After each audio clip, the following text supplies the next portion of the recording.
Yo, what is up everyone? Welcome back to MMA Drop Zone. It's been over a year since Aljamain Sterling and Movsar Evloev had their fight at UFC 310, but Aljo is still thinking about it. Even though Movsar got the unanimous decision win, Aljo just went on the Home of Fight interview and said that one specific moment in the third round actually broke the undefeated Russian. He's making a big claim about what would happen if that fight happened with no referees. Let's get into what he said. So, Aljo is looking back at the scoring of that fight. He says that in the third round, he landed a massive slam that changed everything. Aljo said, "Those little pity-pat shots he was throwing, I don't think that should have outscored 90 seconds versus 3.5 minutes of real work." Basically, Aljo thinks the judges were too impressed by the small punches Movsar threw while Aljo was controlling him. He believes his takedowns and the pressure he put on Movsar were way more important than the volume of strikes. He feels like he was doing the real work while Movsar was just trying to look busy. But then, Aljo got even more honest. He said, "Honestly, if I slam him on his head like that in the street, I am walking away.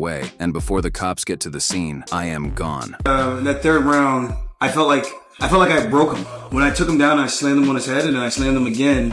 I think he was just kind of like, all right, I'm just gonna hang out here because I almost felt like he conceded the loss. I felt like those little pity pat shots that he was just throwing, I was like, I just don't think that should have outscored the round in 90 seconds versus 3.5 minutes. Like, cause honestly, if I slammed him on his head like that in the streets, I'm walking away until the cops, let the cops get to the scene, I'm gone. That's a bold statement. He's saying that in a real-world situation with no mats and no rounds, that one slam would have ended the fight right there. Aljo thinks that Movsar only survived because of the rules of the sport. It shows you how much confidence he still has in his grappling, even after the loss. Aljo isn't just talking for no reason. He actually offered to be the backup fighter for UFC London next month, where Movsar is supposed to fight Lerone Murphy. Aljo says he wants to be ready because he doesn't think Movsar is reliable. He's looking for any chance to get that rematch and prove that the first result was an accident. So, do you think Aljo has a point? Should that slam have won him the round, or did Movsar do enough to get the win? And if they fought in the street, who walks away? Let me know in the comments. I'm reading all of them. Hit that like button, check the link to buy me a Momo in the pinned comment to support my studies and family, and I'll see you in the next one.